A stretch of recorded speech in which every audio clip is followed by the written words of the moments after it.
Hi, ഞാൻ ലക്ഷ്മി കൃഷ്ണൻ, ഒരു skin care enthusiast ആണ്. ഇന്ന് നമ്മൾ സംസാരിക്കുന്നത് നമ്മുടെ നെറ്റിയുടെ ഭാഗത്തുണ്ടാവുന്ന ആ കുഞ്ഞു കുഞ്ഞു ബംസ് ഇല്ലേ, അതിനെ പറ്റിയാണ്. പക്ഷേ എന്നെ ആദ്യമായിട്ടാണ് കാണുന്നെങ്കിൽ ചാനൽ സബ്സ്ക്രൈബ് ചെയ്യുക, കണ്ടിട്ടും സബ്സ്ക്രൈബ് ചെയ്യാത്ത ആൾക്കാരാണെങ്കിൽ സബ്സ്ക്രൈബ് ചെയ്യുന്നതിനെ പറ്റി ഒന്ന് ആലോചിക്കുക. അപ്പൊ നമുക്ക് വീഡിയോയിലോട്ട് എടുക്കാം. നമ്മുടെ നെറ്റിയിൽ ഒരുപാട് രീതിയിലും ആ ഒരു കുരു വരാം. ചില ആൾക്കാർ അത് ഫംഗൽ ആഗ്നിയാണ് തെറ്റിദ്ധരിക്കും, അതായത് ഫംഗസ് കാരണമാണ് തെറ്റിദ്ധരിക്കും. അത് കാരണം നമ്മൾ ആന്റി ഡാൻഡ്രഫ് ഷാമ്പൂ ഒക്കെ എടുത്ത് പോകത്തരും, അത് ഈ കണ്ടീഷൻ വേഴ്സ് ആക്കുകയും ചെയ്യും. മോസ്റ്റ് ഓഫ് ദി ആൾക്കാർക്കും ഇത് വരാൻ ചാൻസ് ഉള്ളത് വേറൊരു കാരണം കൊണ്ടാണ്. എന്താന്ന് വെച്ചാൽ ക്ലോസ്ഡ് കോമ്പൗണ്ട്സ്. നമ്മൾ ഓൾറെഡി ഇതിനെപ്പറ്റി ഒരുപാട് പറഞ്ഞിട്ടുണ്ട്, എന്നാലും ഞാൻ പറഞ്ഞുതരാം. സംഭവം എന്ന് വെച്ചാൽ ഈ ഫംഗൽ ആക്നെയും അതായത് ക്ലോസ്ഡ് കോമ്പൗണ്ട്സ് നമുക്ക് തമ്മിൽ കാണാൻ പറ്റി കൺഫ്യൂസ്ഡ് ആവും. കാരണം രണ്ടും നെറ്റിയിലാണ് വരുന്നത്, രണ്ടും കാണാൻ ഏകദേശം ഒരുപോലെയാണ് ഇരിക്കുന്നത്. അപ്പൊ നമുക്ക് ഡൗട്ട് ആവും, ഇത് അതാണോ ഇതാണോ. ഫസ്റ്റ് നമുക്ക് എന്ത് ചെയ്യാന്ന് വെച്ചാൽ എന്താണ് ഫംഗൽ ആക്നെയും ക്ലോസ്ഡ് കോമ്പൗണ്ട്സും തമ്മിലുള്ള വ്യത്യാസം, കാണുമ്പോൾ ഉള്ള വ്യത്യാസം എന്നുള്ളത് നോക്കാം. നിങ്ങളുടെ നെറ്റിയിലുള്ള ആ കുരു കൂടുതലും നമ്മുടെ നെറ്റി അത് കഴിഞ്ഞിട്ട് നമ്മുടെ ഹെയർ ലൈനിലോട്ട് എക്സ്റ്റെൻഡ് ആവുകയാണ്. അതല്ലാന്നുണ്ടെങ്കിൽ അത് റെഡ് കളർ മാത്രമല്ല, അവിടെ നല്ല ചുമപ്പ്, പിന്നെ കുറച്ച് ഡാർക്ക് സ്കിന്നിലോട്ടാകുമ്പോൾ ആ റെഡ്നെസ് കുറച്ചും കൂടെ ഒന്ന് ഡാർക്ക് ആയിട്ട് അങ്ങനെയാണ് ഇരിക്കുന്നത്. പിന്നെ മാത്രമല്ല അത് ഒരു കൂട്ടം അതായത് ക്ലസ്റ്റർ ആയിട്ടാണ് ഇരിക്കുന്നത്, കാണാനെല്ലാം ഒരുപോലെയാണ് ഇരിക്കുന്നത്. ഞാൻ ഈ പറഞ്ഞ കാര്യങ്ങളെല്ലാം നിങ്ങൾ സാധനത്തിൽ ഉണ്ടെങ്കിൽ അത് ഫംഗൽ ആക്നെയാണ്. അതല്ലാതെ ചെറിയ ചെറിയ ബംസ് നെറ്റിയിൽ മാത്രമല്ല, നമ്മുടെ ചിന്നില്, കവിളില്, അതല്ലെങ്കിൽ നമ്മുടെ താടിയുടെ ഭാഗത്ത് മാത്രമല്ല, നിങ്ങൾക്ക് ചില ഭാഗങ്ങളിൽ വൈറ്റ് ഹെഡ്സും ബ്ലാക്ക് ഹെഡ്സും പിന്നെ ചെറുതായിട്ട് മോക്കുരു ഒക്കെ ഉണ്ടെങ്കിൽ അത് ഉണ്ടാവാനുള്ള ചാൻസ് കൂടുതൽ ക്ലോസ്ഡ് കോമ്പൗണ്ട്സിന് വെച്ചിട്ടാണ്, അതായത് CC. ഇത് രണ്ടും എക്സ്ട്രീംലി ഡിഫറെന്റ് റീസൺസ് കൊണ്ട് ഉണ്ടാകുന്നതുകൊണ്ട് തന്നെ നമുക്ക് ഒരേ രീതിയിൽ ഇത് ഒരിക്കലും ട്രീറ്റ് ചെയ്ത് മാറ്റാൻ പറ്റത്തില്ല. അപ്പൊ നമ്മൾ മെയിൻ ആയിട്ട് ഇതിനകത്ത് പറയുന്നത് എന്താണ് ക്ലോസ്ഡ് കോമ്പൗണ്ട്സ്, അത് എന്തുകൊണ്ട് വരുന്നു, ട്രിഗറിങ് ഫാക്ടേഴ്സ് ഏതൊക്കെയാണ്, പിന്നെ നമുക്കത് എങ്ങനെ മാറ്റാം എന്നുള്ളതിനെയൊക്കെ പറ്റിയിട്ടാണ് നമ്മൾ ഇനി മെയിൻ ആയിട്ട് ഈ വീഡിയോയിൽ പറയുന്നത്. ഇപ്പൊ നിങ്ങൾക്ക് എന്താണ് ഫംഗൽ ആക്നെ എന്ന് മനസ്സിലായി, എന്താണ് ക്ലോസ്ഡ് കോമ്പൗണ്ട്സ് എന്ന് മനസ്സിലായല്ലോ. ഇനി നമുക്ക് എങ്ങനെയൊക്കെയാണ് ക്ലോസ്ഡ് കോമ്പൗണ്ട്സ് വരുന്നതെന്ന് നോക്കാം. ചില ആൾക്കാർക്ക് ഒരു കുഴപ്പം ഉണ്ടാവില്ല, ഇതുവരെയും ഒരു ക്ലോസ്ഡ് കോമ്പൗണ്ട്സ് ഒന്നും ഉണ്ടാവില്ല. പക്ഷെ പെട്ടെന്ന് അവർ ഏതെങ്കിലും എക്സ്ഫോളിയേറ്റിംഗ് ഫേസ് വാഷോ അല്ലെങ്കിൽ ടോണറോ അതല്ലെങ്കിൽ ഏതെങ്കിലും മോയ്സ്ചറൈസറോ ഉപയോഗിച്ചിട്ട് പിറ്റേന്ന് രാവിലെ എണീക്കുമ്പോൾ പെട്ടെന്ന് നമ്മുടെ മുഖത്ത് കുറെ സാധനങ്ങൾ ഇങ്ങനെ പൊങ്ങി പൊങ്ങി വരും. അതായത് നമ്മുടെ സ്കിന്നിന്റെ അണ്ടറിലാണ്ടിരിക്കും, നമുക്ക് പൊട്ടിക്കാനും പറ്റത്തില്ല, എന്നാൽ അവിടെ ഇങ്ങനെ ഇരിക്കുകയും ചെയ്യും. അതിനെയാണ് നമ്മൾ മെയിൻ ആയിട്ട് ക്ലോസ്ഡ് കോമ്പൗണ്ട്സ് എന്ന് പറയുന്നത്. അപ്പൊ മനസ്സിലാക്കേണ്ടത് എന്തെന്ന് വെച്ചാൽ നിങ്ങൾക്ക് നേരത്തെ തന്നെ ഈ ഒരു ക്ലോസ്ഡ് കോമ്പൗണ്ട്സ് ഉണ്ട്, പക്ഷെ നമുക്ക് കണ്ണി കാണാൻ പറ്റത്തില്ല. അതിനെയാണ് നമ്മൾ മൈക്രോ ക്ലോസ്ഡ് കോമ്പൗണ്ട്സ് എന്ന് പറയുന്നത്, അല്ലെങ്കിൽ മൈക്രോ കോമ്പൗണ്ട്സ് എന്ന് പറയുന്നത്. നമുക്ക് നേരിട്ട് കാണാൻ പറ്റത്തില്ല, പക്ഷെ നിങ്ങൾ ഉപയോഗിച്ച സാധനങ്ങൾ കാരണം അത് ട്രിഗർ അത് പെട്ടെന്ന് വന്നു. അതായത് പെർജിങ് കണക്കായി, നമ്മൾ ഓൾറെഡി പെർജിങ്ങിനെ പറ്റിയൊക്കെ പല വീഡിയോസിൽ പറഞ്ഞിട്ടുണ്ട്, അപ്പൊ ഞാൻ എക്സ്പ്ലെയിൻ ചെയ്യുന്നില്ല. സോ പെട്ടെന്ന് പെർജിങ് വന്നു, അപ്പോഴത്തേക്ക് ഇത് ഒരുപാടായിട്ട് കാണിക്കാൻ തുടങ്ങി. എന്ന് വെച്ചാൽ നമ്മുടെ ഫേസ് ക്ലിയർ ആയിരിക്കും നമ്മുടെ നേക്കഡ് ആയിട്ട്, പക്ഷെ ഓൾറെഡി അത് മൈക്രോ കോമ്പൗണ്ട്സ് ആയിട്ട് നമ്മുടെ സ്കിന്നിലുണ്ടല്ലോ ഉണ്ടാവും. ഇനി എങ്ങനെ ഈ കോമ്പൗണ്ട്സ് ഉണ്ടാവുന്നു എന്ന് വെച്ചാൽ, നമ്മുടെ പോസ് ഇല്ലേ, പോസ് അതായത് നമ്മുടെ ഹെയർ ഫോളിക്കിൾസ് ഒരു ചെടി പോലെയാണ്, അത് പക്ഷെ ഒരു പോട്ട് പോലെയാണ്. അതിന്റെ അടിയിൽ അടഞ്ഞിരിക്കുകയാണ്. വെച്ചാൽ അതിന്റെ അടിയിൽ വർക്കിംഗ് ഒക്കെ നടക്കും, പക്ഷെ അതിനകത്തുനിന്നുള്ള സാധനങ്ങൾ ഇങ്ങനെ നമ്മുടെ ഈ പോസിന്റെ വെളിയിൽ കൂടെ പുറത്ത് പൊക്കോണ്ടിരിക്കും. പക്ഷെ ചില കാരണങ്ങളാൽ, അത് ഈവൻ ദോ മേക്കപ്പ് പോലും ആയിരിക്കത്തില്ല, എന്തെങ്കിലുമൊക്കെ കാരണങ്ങളാൽ ഈ പോസ് അങ്ങ് അടയുന്ന കാരണം നമ്മുടെ ഈ അടിയിലുള്ള ആ ഒരു സ്പേസിലുള്ള സാധനങ്ങൾക്ക് പുറത്തോട്ട് പോകാതെ അവിടെ ഒരുപാട് ഓയിൽ പ്രൊഡക്ഷൻ ഉണ്ടാവും. മാത്രമല്ല ഓൾറെഡി അവിടെ എന്തെങ്കിലും ഡെഡ് സ്കിനോ എന്തെങ്കിലുമൊക്കെ അക്യുമുലേഷൻ ഉണ്ടാവും. അത് കാരണം ബാക്ടീരിയാസിന് വളരാനുള്ള ഏറ്റവും നല്ലൊരു കണ്ടീഷൻ ആവുകയും അങ്ങനെ ക്ലോസ്ഡ് കോമ്പൗണ്ട്സ് പിന്നെ വൈറ്റ് ഹെഡ്സ് ബ്ലാക്ക് ഹെഡ്സ്, പ്രത്യേകിച്ചും വൈറ്റ് ഹെഡ്സ് ആവും. അതിനുശേഷം അത് പിമ്പിൾസ് ആയിട്ട് മാറുകയും ചെയ്യും. ഇങ്ങനെയാണ് ഈ കോമ്പൗണ്ട്സിന്റെ വർക്കിംഗ്. കോമ്പൗണ്ട്സിനകത്ത് ക്ലോസ്ഡ് കോമ്പൗണ്ട്സിന് വർക്കിംഗ്. ക്ലോസ്ഡ് കോമ്പൗണ്ട്സ് എന്ന് പറയുന്ന ഒരു സാധനം, അതുപോലെ കൊമഡോൺ ആയിട്ടുള്ള വേറെ സാധനങ്ങളുണ്ട്. അതായത് നമ്മൾ വൈറ്റ് ഹെഡ്സ് ബ്ലാക്ക് ഹെഡ്സ്, ഇതെല്ലാം നമ്മുടെ പോസ് ക്ലോഗ് ആവുന്നത് കൊണ്ട് ഉണ്ടാവുന്ന കാര്യങ്ങളാണ്. എങ്ങനെയാണ് ഉണ്ടാവുന്നതെന്ന് മനസ്സിലായല്ലോ. ഇനി എന്തൊക്കെ റീസൺസ് കാരണമാണ് ഈ ക്ലോസ്ഡ് കോമ്പൗണ്ട്സ് നമ്മുടെ മുഖത്ത് വരുന്നതെന്ന് നമുക്ക് നോക്കാം. ക്ലോസ്ഡ് കോമ്പൗണ്ട്സ് അല്ലെങ്കിൽ വൈറ്റ് ഹെഡ്സ് ബ്ലാക്ക് ഹെഡ്സ് ഇതൊക്കെ വരാൻ ഒരുപാട് റീസൺസ് ഉണ്ട്. മേക്കപ്പ് അതിനകത്ത് ഒരു റീസൺ മാത്രമാണ്. കാരണം ഈ വൈറ്റ് ഹെഡ്സ് എന്ന് പറയുന്നത് ബ്ലാക്ക് ഹെഡ്സ് എന്ന് പറയുമ്പോൾ എല്ലാവരും വിചാരം അതിനകത്ത് അഴുക്ക് കയറിയിരിക്കുന്ന മേക്കപ്പ് അഴുക്കായിട്ട് ഇരിക്കുന്നതുകൊണ്ടാണ് ബ്ലാക്ക് കളർ വരുന്നതെന്നാണ്. അല്ല, ബ്ലാക്ക് കളർ വരുന്നതെന്ന് വെച്ചാൽ കുറേ കാലം അവിടെ നമ്മുടെ അഴുക്കിങ്ങനെ അക്യുമുലേറ്റ് ചെയ്തിരിക്കുമ്പോൾ നമ്മുടെ ഓക്സിജനുമായിട്ട് റിയാക്ട് ചെയ്തിട്ട് അത് ബ്ലാക്ക് കളർ ആവുന്നതാണ്. എനിവേസ് നമ്മൾ ക്ലോസ്ഡ് കോമ്പൗണ്ട്സിലോട്ട് വരികയാണെങ്കിൽ റീസൺസ് ഒരുപാടാണ്. അതിനകത്ത് ഒന്നാമത്തെ റീസൺ ആണ് പോസ് ക്ലോഗ് ആവുന്നത്, നമ്മൾ നേരത്തെ പറഞ്ഞ കാര്യം. രണ്ടാമത്തേന്ന് വെച്ചാൽ ഓവറായിട്ട് എക്സ്ഫോളിയേറ്റ് ചെയ്യുന്ന കണ്ടീഷൻ. അതായത് ഇപ്പൊ നിങ്ങൾ ഏതെങ്കിലും പ്രത്യേകിച്ച് ഇപ്പൊ ഞാൻ എത്ര പറഞ്ഞാലും എല്ലാവർക്കും ഫിസിക്കൽ സ്ക്രബ് യൂസ് ചെയ്യാൻ താല്പര്യമുള്ളവരായിരിക്കും. അപ്പൊ നമ്മൾ ഓവറായിട്ട് ഫിസിക്കൽ സ്ക്രബ് യൂസ് ചെയ്യും.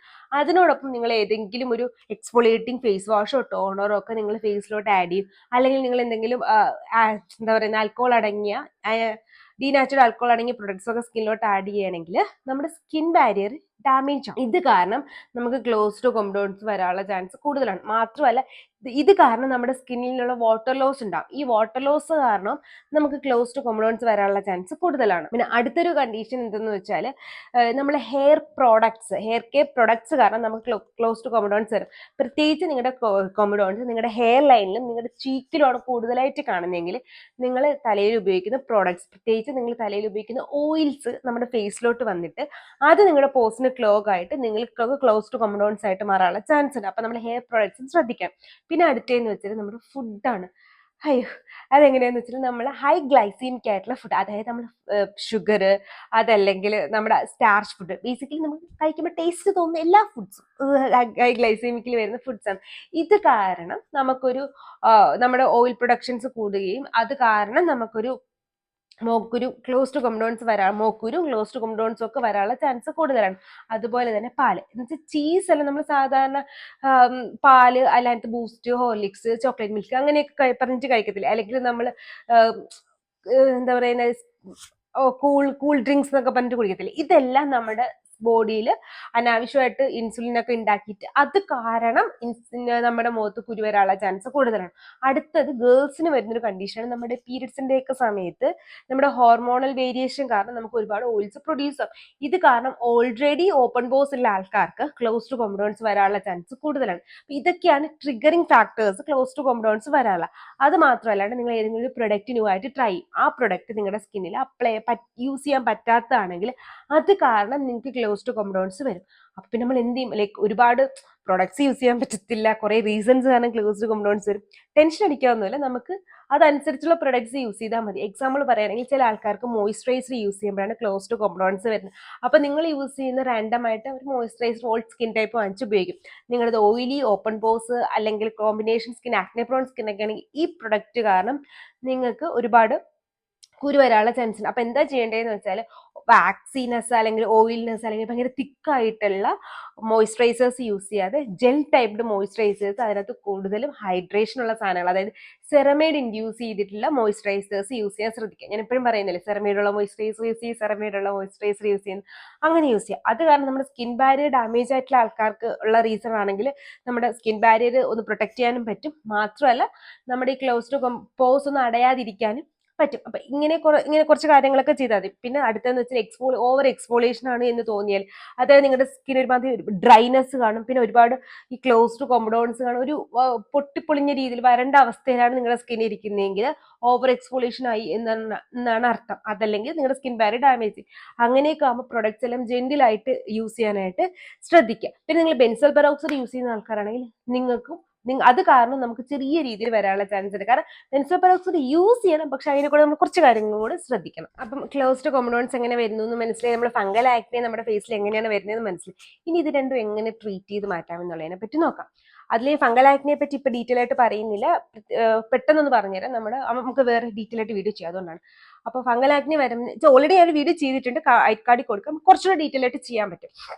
അപ്പോൾ ഫംഗൽ ആക്നെ ആണെങ്കിൽ നിങ്ങൾ ആന്റി ഡാൻഡ്രഫ് ഷാംപൂസ് ഫേസിൽ അപ്ലൈ ചെയ്യുക. എല്ലാ ദിവസവും അപ്ലൈ ചെയ്യണമെന്ന് പറഞ്ഞാൽ ഒരു ആഴ്ചയിൽ 3 ദിവസമൊക്കെ അപ്ലൈ ചെയ്യുക. മാത്രമല്ല അതിനുശേഷം നന്നായിട്ട് മോയ്സ്ചറൈസർ ചെയ്യുക. കാരണം ആന്റി ഡാൻഡ്രഫ് ഷാമ്പൂ ആണെങ്കിലും അത് നമ്മുടെ ഫേസിനെ ഒന്ന് ഡ്രൈ ആക്കും. അപ്പോൾ ആ ഡ്രൈനെസ് ഒഴിവാക്കാനായിട്ട് നന്നായിട്ട് മോയ്സ്ചറൈസർ അപ്ലൈ ചെയ്യുക. ഇനി നമ്മൾ ക്ലോസ്ഡ് കോമ്പൗണ്ട്സ് ആണെങ്കിൽ നമ്മൾ യൂസ് ചെയ്യുന്ന പ്രൊഡക്റ്റ് ഏതൊക്കെയാന്ന് വെച്ചാൽ സാലിസിലിക് ആസിഡ്, അല്ലെങ്കിൽ നമ്മൾ HAs, BHAs, benzoyl peroxide, retinol പോലെയുള്ള സാധനങ്ങളാണ് നമ്മൾ കൂടുതൽ യൂസ് ചെയ്യുന്നത്. അപ്പൊ നിങ്ങൾ ചോദിക്കും, നീ അല്ലേ പറഞ്ഞത് എക്സ്ഫോളിയേഷൻ വേണ്ടാന്ന്, അപ്പൊ പിന്നെ ഇവിടെ എങ്ങനെ HAs, BHAs എക്സ്ഫോളിയേറ്റിംഗ് സാധനമല്ലേ?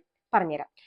HAs, BHAs ഒരു ചെറിയ എമൗണ്ടിൽ, അതായത് നമ്മൾ സെറത്തിന്റെ ബേസിലോ അല്ലെങ്കിൽ ഡെയിലി HAs, BHAs യൂസ് ചെയ്യണം അങ്ങനെയല്ല. ഫേസിൽ HAs, BHAs സെറം അപ്ലൈ ചെയ്യണം അങ്ങനെയല്ല ഞാൻ ഉദ്ദേശിക്കുന്നത്. നമ്മുടെ ഫേസ് വാഷിന്റെ രൂപത്തിലും ടോണറിന്റെ രൂപത്തിലും ലോ കോൺസെൻട്രേഷൻ നമുക്ക് സാലിസിലിക് ആസിഡും ഗ്ലൈക്കോളിക് ആസിഡും ഒക്കെ അവൈലബിൾ ആണ്. അപ്പൊ അത് നമുക്ക് യൂസ് ചെയ്യണമെങ്കിൽ നമ്മുടെ പോസിനെ ഒന്ന് ക്ലെൻസ് ചെയ്തെടുക്കാൻ പറ്റും. എങ്ങനെയാന്ന് വെച്ചാൽ ആദ്യമേ നമ്മൾ സാലിസിലിക് ആസിഡ്, അതായത് BHA പറ്റി പറയാം. BHA എന്ന് വെച്ചാൽ ഓയിൽ ലവിങ് ആയിട്ടുള്ള ഒരു ആസിഡാണ്, ബീറ്റ ഹൈഡ്രോക്സി ആസിഡ് ആണ്. അപ്പൊ ഇത് എന്ത് ചെയ്യുന്ന വെച്ചാൽ നമ്മുടെ പോസിൽ നല്ല ഡീപ്പായിട്ട് ഇറങ്ങി ചെന്ന് ഓയിലിനെയൊക്കെ ബ്രേക്ക് ഔട്ട് ചെയ്യുകയും ഓയിലിന് പുറത്ത് കളയുകയും ചെയ്യും. അത് കാരണം നമ്മുടെ പോസ് ഒന്ന് അൺക്ലോഗ് ആയിട്ട് കിട്ടും. AHAs എന്ന് പറയുമ്പോൾ ഗ്ലൈക്കോളിക് ആസിഡ് ഒക്കെ ഉള്ള സാധനങ്ങൾ പുറത്തുള്ള എക്സ്ഫോളിയേഷൻ നടക്കും. അതായത് നമ്മുടെ പുറത്തുനിന്നുള്ള ഡെഡ് സ്കിൻ റിമൂവ് ചെയ്തിട്ട് നമ്മുടെ പോസിനെ ഒന്ന് ഓപ്പൺ ചെയ്യാനായിട്ട് ഹെൽപ്പ് ചെയ്യും. പോസ് ക്ലെൻസുമായി പോസ് ഓപ്പണുമായി. അപ്പൊ ഏത് രീതിയിൽ AHAs BHAs യൂസ് ചെയ്യണം? സാലിസിലിക് ആസിഡ് ബേസിക്കലി യൂസ് ചെയ്യാൻ നല്ലത് ഫേസ് വാഷിന്റെ രൂപത്തിലാണ്. അങ്ങനെയാണെന്നുണ്ടെങ്കിൽ നിങ്ങൾക്ക് രണ്ടും ഫേസ് വാഷിന്റെ രൂപത്തിലാണ് ഈ ഒരു കണ്ടീഷനിൽ ഉപയോഗിക്കാൻ നല്ലത്. അങ്ങനെയാണെന്നുണ്ടെങ്കിൽ നിങ്ങൾ എന്ത് ചെയ്യണമെന്ന് വെച്ചാൽ 1% സാലിസിലിക് ആസിഡ് ഉള്ള ഫേസ് വാഷ് 2% സാലിസിലിക് ആസിഡ് ഉള്ള ഫേസ് വാഷ് യൂസ് ചെയ്യാം. നമ്മുടെ ഡെർമക്കോയുടെ ഫേസ് വാഷ്, അല്ലെങ്കിൽ നമ്മുടെ ഫോക്സ്റ്റൈലിന്റെ ഫേസ് വാഷ്, ആക്നേസ്കോഡിന്റെ ഫേസ് വാഷ്, ഡോക്ടർ ഷെയ്ത്തിന്റെ സാലിസിലിക് ആസിഡ് ഫേസ് വാഷ്, അങ്ങനെയൊക്കെ ഏതെങ്കിലും ഫേസ് വാഷ് യൂസ് ചെയ്ത് കഴിഞ്ഞാൽ നമുക്ക് പോസിനെ എക്സ്ഫോളിയേറ്റ് ചെയ്തെടുക്കാൻ പറ്റും. ഗ്ലൈക്കോളിക് ആസിഡ് ഇട്ട് പോവാണെങ്കിൽ ലോറിയൽ പാരിസിന്റെ ഗ്ലൈക്കോളിക് ആസിഡ് ഉണ്ട്, ഡെർമക്കോയുടെ ഗ്ലൈക്കോളിക് ആസിഡ് ഉണ്ട്, ഡോക്ടർ ഷെയ്ത്തിന്റെ ഗ്ലൈക്കോളിക് ആസിഡ് ഉണ്ട്. അങ്ങനെ ഏതെങ്കിലും ഒരു ഗ്ലൈക്കോളിക് ആസിഡ് ഫേസ് വാഷും കൂടെ പോവാം. അല്ലെങ്കിൽ റിക്വലിന്റെ ഫേസ് വാഷ് ഉണ്ട്, സ്കിന്നിലൊന്ന് ജെന്റിലുണ്ട്. അങ്ങനെ ഏതെങ്കിലും ഒരു ഫേസ് വാഷ് യൂസ് ചെയ്യാം. മാത്രമല്ല ഫേസ് വാഷ് യൂസ് ചെയ്യുമ്പോൾ 2 മിനിറ്റ് അല്ലെങ്കിൽ 2 മിനിറ്റ് ആണ്, 1 മിനിറ്റ് ഒക്കെ ഒന്ന് ഫേസിൽ കുറച്ചേരം ഇട്ടിട്ട് നിർത്തിയിട്ട് ഫേസ് വാഷ് ചെയ്ത് കളയുന്നതാണ് നല്ലത്. പിന്നെ നിങ്ങൾ ഉപയോഗിക്കുന്ന മോയ്സ്ചറൈസേഴ്സ് എപ്പോഴും ജെൽ ടൈപ്പ് മോയ്സ്ചറൈസേഴ്സ് ആയിരിക്കണം. നമ്മുടെ ന്യൂട്രിജീനയുടെ ജെൽ മോയ്സ്ചറൈസർ നല്ലൊരു ഓപ്ഷനാണ്. പ്ലമ്മിന്റെ ഗ്രീൻ ടീ മോയ്സ്ചറൈസർ നല്ലൊരു ഓപ്ഷനാണ്. പിന്നെ അതുപോലെ തന്നെ നമ്മുടെ ഫോക്സ്റ്റൈലിന്റെ ജെൽ മോയ്സ്ചറൈസർ, ഫോർമുലാക്സിന്റെ ജെൽ മോയ്സ്ചറൈസർ, വിത്തിൻ ബ്യൂട്ടിയുടെ ഓയിൽ ഫ്രീ മോയ്സ്ചറൈസർ, ഇതൊക്കെ നമുക്ക് ഒന്ന് ഹെൽപ്പ് ചെയ്യുന്ന സാധനങ്ങളാണ്. അടുത്ത നമ്മൾ പറയുന്നതെന്ന് വെച്ചാൽ റെറ്റിനോൾ. റെറ്റിനോൾ എങ്ങനെയാണ് ഇത് ഹെൽപ്പ് ചെയ്യുന്നതെന്ന് വെച്ചാൽ ഇത് 24 ഏജിന് മുകളിലോട്ടുള്ള ആൾക്കാർക്ക് വേണ്ടിയാണ് കേട്ടോ. ഏജ് ഡിസ്ക്ലൈമർ ഉണ്ട്, 24+. അപ്പോഴത്തേക്ക് റെറ്റിനോളിന്റെ കാര്യം എന്ന് വെച്ചാൽ ഞാൻ നേരത്തെ പറഞ്ഞില്ലേ, സാലിസിലിക് ആസിഡ് ഒക്കെ നമുക്ക് പോസ് അൺക്ലോഗ് ചെയ്യാനായിട്ട് ഹെൽപ്പ് ചെയ്യും. പക്ഷെ റെറ്റിനോൾ എങ്ങനെയാന്ന് വെച്ചാൽ ഈ ക്ലോസ്ഡ് കോമ്പൗണ്ട്സ് വരാതിരിക്കാനായിട്ട് ഹെൽപ്പ് ചെയ്യും. അതായത് നമ്മുടെ പോസിന്റെ അപ്പിയറൻസ് ഒക്കെ ഒന്ന് കുറയ്ക്കാനായിട്ടൊക്കെ ഹെൽപ്പ് ചെയ്യും. അതുകൊണ്ടാണ് റെറ്റിനോൾ ഈ ഭാഗത്ത് ഇമ്പോർട്ടന്റ് ആയിട്ട് വരുന്നത്. അപ്പൊ അങ്ങനെയാണെങ്കിൽ നിങ്ങൾ എങ്ങനെ ചെയ്യുമെന്ന് വെച്ചാൽ നിങ്ങൾ റെറ്റിനോൾ യൂസ് ചെയ്യുക നൈറ്റിൽ, പക്ഷെ നെക്സ്റ്റ് ഡേ സൺസ്ക്രീൻ യൂസ് ചെയ്യുക, റെറ്റിനോളിന് ശേഷം മോയ്സ്ചറൈസർ യൂസ് ചെയ്യുക. റെറ്റിനോൾ ഉപയോഗിക്കുമ്പോൾ ഇതൊക്കെ അറിയാലോ. ബിഗിനർ ആണെങ്കിൽ സാൻഡ്വിച്ച് മെത്തേഡ് യൂസ് ചെയ്യുക. അതായത് ഫസ്റ്റ് നിങ്ങളുടെ മോയ്സ്ചറൈസർ അപ്ലൈ ചെയ്യുക, അതിനുശേഷം റെറ്റിനോൾ അപ്ലൈ ചെയ്യുക, പിന്നെ വീണ്ടും മോയ്സ്ചറൈസർ അപ്ലൈ ചെയ്യുക. പിന്നെ നിങ്ങൾ ബിഗിനർ ആണെങ്കിൽ നിങ്ങൾക്ക് യൂസ് ചെയ്യാൻ പറ്റിയ കുറച്ച് റെറ്റിനോൾ ഏതൊക്കെയാന്ന് ചോദിച്ചു കഴിഞ്ഞാൽ നമ്മുടെ ഡീകൺസ്ട്രക്റ്റിന്റെ റെറ്റിനോൾ നല്ലൊരു ഓപ്ഷനാണ്, ഫോക്സ്റ്റൈലിന്റെ റെറ്റിനോൾ നല്ലൊരു ഓപ്ഷനാണ്, റിക്വലിന്റെ റെറ്റിനോൾ നല്ലൊരു ഓപ്ഷനാണ്. ഈ മൂന്നിൽ ഏതെങ്കിലും ഒരു റെറ്റിനോൾ നിങ്ങൾ വാങ്ങി യൂസ് ചെയ്ത് കഴിഞ്ഞാൽ ബിഗിനേഴ്സിന് പറ്റും. ആഴ്ചയിൽ 3 ദിവസമൊക്കെ യൂസ് ചെയ്താൽ മതി. സാൻഡ്വിച്ച് മെത്തേഡ് യൂസ് ചെയ്താൽ മതി. ഫോക്സ്റ്റൈൽ ആണെങ്കിൽ സാൻഡ്വിച്ച് മെത്തേഡ് യൂസ് ചെയ്തില്ലെങ്കിലും കുഴപ്പമില്ല, പക്ഷെ ഞാൻ സാൻഡ്വിച്ച് മെത്തേഡ് യൂസ് ചെയ്യാൻ പറയും, കാരണം നമുക്ക് പേർജിങ് ഇല്ലാണ്ട് യൂസ് ചെയ്യാലോ. അപ്പൊ അങ്ങനെ ഒന്ന് ട്രൈ ചെയ്ത് നോക്കിയാൽ നമുക്കൊരു പരിധി വരെ ക്ലോസ്ഡ് കോമ്പൗണ്ട്സ് വരാതിരിക്കാൻ ഹെൽപ്പ് ചെയ്യും. പിന്നെ എനിക്കറിയാം ക്ലോസ്ഡ് കോമ്പൗണ്ട്സ് ഏറ്റവും കൂടുതൽ വരുന്ന ടീനേജേഴ്സിനാണ്. അപ്പൊ നിങ്ങൾക്ക് ഏറ്റവും നല്ല എന്തെന്ന് വെച്ചാൽ സാലിസിലിക് ആസിഡ് ഫേസ് വാഷ് മോയ്സ്ചറൈസറുമാണ്. ഇനി ഇതിന്റെ കൂടെ നിങ്ങൾ മിസ് ഔട്ട് ചെയ്യാൻ പാടില്ലാത്തൊരു കാര്യമാണ് സൺസ്ക്രീൻ. സൺസ്ക്രീൻ യൂസ് ചെയ്യുമ്പോൾ എന്തൊക്കെ കാര്യം ശ്രദ്ധിക്കണമെന്ന് വെച്ചാൽ മാക്സിമം ജെൽ ബേസ്ഡ് സൺസ്ക്രീനോ അല്ലെങ്കിൽ മാറ്റ് ഫിനിഷ്ഡ് സൺസ്ക്രീനോ യൂസ് ചെയ്യുക. അതല്ലാന്നുണ്ടെങ്കിൽ അറ്റ്ലീസ്റ്റ് സിലിക്കോൺ ഉള്ള സൺസ്ക്രീൻ വാങ്ങിച്ച് യൂസ് ചെയ്യാൻ ശ്രദ്ധിക്കുക. സിലിക്കോൺ ഉള്ള സൺസ്ക്രീൻ യൂസ് ചെയ്യുന്നത് എന്തെന്ന് വെച്ചാൽ അത് നമ്മുടെ പോസിന്റെ അപ്പിയറൻസ് ഒന്ന് മിനിമൈസ് ചെയ്യും. മാത്രമല്ല പോസിലോട്ട് ഒരുപാട് സാധനങ്ങൾ ഇറങ്ങാതിരിക്കാൻ വേണ്ടിയിട്ട് ടോപ്പിൽ ഇരിക്കുന്നുണ്ട്, അങ്ങനെയൊന്ന് ഹെൽപ്പ് ചെയ്യും.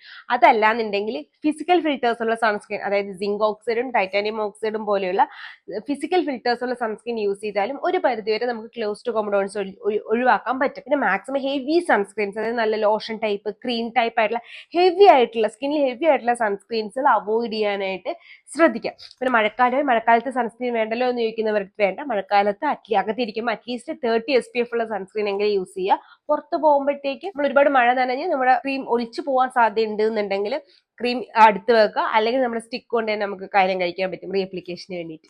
മഴ തുടങ്ങി ഒന്ന് പറയുന്നതേ ഉള്ളൂ. അപ്പൊ ഇത്രയും ചെയ്ത് കഴിഞ്ഞാൽ നമ്മുടെ വൈറ്റ് ഹെഡ്സും ബ്ലാക്ക് ഹെഡ്സും പോവും. പിന്നെ ടീനേജേഴ്സിന്റെ കാര്യം കേട്ടോ പറയുന്നത്, നിങ്ങൾ ഇപ്പൊ സ്കൂളിലൊക്കെ പോകുമ്പോൾ മഴ പെയ്യും, സൺസ്ക്രീൻ വേണമെന്ന് ചോദിച്ചാൽ മസ്റ്റായിട്ട് സൺസ്ക്രീൻ യൂസ് ചെയ്യുക. പിന്നെ ഇപ്പൊ എക്സാമ്പിൾ പറയുകയാണെങ്കിൽ സിലിക്കോൺ ബേസ്ഡ് ആണെങ്കിൽ ആക്നെ യുവിയുടെ സൺസ്ക്രീൻ നല്ലൊരു ഓപ്ഷൻ, കാരണം അതിനകത്ത് സിലിക്കോണും കൂടി ഉണ്ട്, നമുക്ക് ഫാർമസി തന്നെ കിട്ടുകയും ചെയ്യും. അതല്ലാന്നുണ്ടെങ്കിൽ വിഷ് കെയറിന്റെ ജെൽ സൺസ്ക്രീൻ, അതല്ലാന്നുണ്ടെങ്കിൽ ഫിക്സ്ഡോമയുടെ ജെൽ സൺസ്ക്രീൻ നല്ലൊരു ഓപ്ഷനാണ്. അതല്ലെങ്കിൽ ഡീകൺസ്ട്രക്റ്റിന്റെ ജെൽ സൺസ്ക്രീൻ നല്ലൊരു ഓപ്ഷനാണ്. ഫോക്സ്റ്റൈലിന്റെ സൺസ്ക്രീൻ നല്ലൊരു ഓപ്ഷനാണ്. ഡീകൺസ്ട്രക്റ്റിന്റെ ജെൽ അല്ലാണ്ട് ഒരുപാട് ഒലിച്ചു പോകുന്ന ടൈപ്പ് സൺസ്ക്രീൻ ഉണ്ട്, പുതിയതാണ് SPF 50 PA4+ ഉള്ളത്, അത് നല്ലൊരു ഓപ്ഷനാണ്. ഇത്രയൊക്കെ ഒന്ന് യൂസ് ചെയ്ത് കഴിഞ്ഞ് നമ്മളൊന്ന് ശ്രദ്ധിച്ചു കഴിഞ്ഞാൽ നമുക്ക് ഈ ക്ലോസ്ഡ് കോമ്പൗണ്ട്സ് ഒഴിച്ച് മാറ്റിയെടുക്കാൻ പറ്റും. ഇനി ഏറ്റവും ഇമ്പോർട്ടന്റ് ആയിട്ടുള്ള കാര്യം എക്സ്ട്രാക്ഷൻ. അതായത് ഈവൻ ദോ നമ്മുടെ സ്കിന്നിന്റെ അണ്ടറിലാണെങ്കിൽ നമുക്കത് പൊട്ടിക്കാനുള്ള ടെൻഡൻസി കൂടുതലാണ്, കാരണം പെയിൻ ഇല്ല, ഒന്നുമില്ല, ജസ്റ്റ് പൊട്ടിക്കാനായിട്ട് തോന്നും. എത്ര സാറ്റിസ്ഫൈങ് ആയിട്ട് അത് തോന്നിയാലും അതൊരിക്കലും ചെയ്യരുത്. കാര്യം എന്തെന്ന് വെച്ചാൽ നമ്മൾ പൊട്ടിക്കുമ്പോഴത്തേക്ക് അവിടുത്തെ സ്കിൻ ബ്രേക്ക് ആവുകയും നമ്മുടെ അഴുക്ക് നഖം കൊണ്ടൊക്കെ നമ്മളത് പൊട്ടിക്കുമ്പോഴത്തേക്ക് അവിടെ പിമ്പിൾസ് കൂടാനുള്ള ചാൻസ് ആണ്. അപ്പൊ എക്സ്ട്രാക്ഷനെ പറ്റി ആലോചിക്കുകയും ചെയ്യരുത്. അപ്പൊ അടുത്ത ക്വസ്റ്റ്യൻ ആണ്, ചേച്ചി ഞാൻ എക്സ്ട്രാക്ടിങ് ടൂൾസ് ഉപയോഗിച്ചോട്ടെ? ഉപയോഗിക്കരുത്. ഇപ്പൊ നിങ്ങൾ പാർലേഴ്സിലൊക്കെ പോവാണെങ്കിൽ അവർ എക്സ്ട്രാക്റ്റിംഗ് ടൂൾസ് ഉപയോഗിക്കും. പ്രോപ്പറായിട്ട് ക്ലീൻ ചെയ്ത് സ്റ്റെറിലൈസ് ചെയ്തിട്ടുള്ള ടൂൾസ് ആയിരിക്കും അവർ ഉപയോഗിക്കുന്നത്. അങ്ങനെ വേണം ഉപയോഗിക്കാൻ. അവരെങ്ങനെ ഉപയോഗിക്കുന്നു എന്നുള്ളതിന്റെ നിങ്ങളുടെ പോകുന്ന ബ്യൂട്ടി പാർലറേക്ക് ഹൈജീൻ നിങ്ങൾ ശ്രദ്ധിക്കേണ്ടതാണ്. എനിവേസ് നോർമലി അങ്ങനെ അത്രയും ക്ലീൻ ഹൈജീൻ ആയിട്ടുള്ള സ്റ്റെറിലൈസ്ഡ് ആയിട്ടുള്ള ഇൻസ്ട്രുമെന്റ്സ് വേണം അവർ യൂസ് ചെയ്യാൻ. മാത്രമല്ല അവർക്ക് കറക്റ്റ് പ്രഷർ നമ്മുടെ സ്കിന്നൊന്നും ബ്രേക്ക് ചെയ്യാതെ എടുക്കാൻ അറിയാം. എന്റെ അടുത്ത് പേഴ്സണൽ ആയിട്ട് ചോദിച്ചാൽ ഞാൻ അതങ്ങനെ ചെയ്യും. ഞാൻ പ്രോപ്പറായിട്ട് സ്കിൻ കെയർ ചെയ്യുന്നതിന് മുന്നേ ചെയ്തിട്ടുണ്ട് എന്നല്ലാണ്ട് ഇപ്പോൾ ഞാൻ ഒരിക്കലും അത് എന്റെ സ്കിന്നിൽ യൂസ് ചെയ്യാനായിട്ട് ഞാൻ സമ്മതിക്കാത്ത സാധനങ്ങളിലൊന്നാണ് ആ ടൂൾസ്. അപ്പൊ അങ്ങനത്തെ ടൂൾസ് യൂസ് ചെയ്ത് എടുക്കലെന്ന് വെച്ചാൽ ടറ്റ ബൈബൈ പറയണം. ഇത് ക്ലീൻ ഒന്നും അല്ലാന്നുണ്ടെങ്കിൽ സ്വന്തമായിട്ട് ചെയ്യുകയാണെങ്കിൽ എക്സ്ട്രീംലി ടറ്റ ബൈബൈ പറഞ്ഞ് മാറി നിൽക്കുകയും വേണം.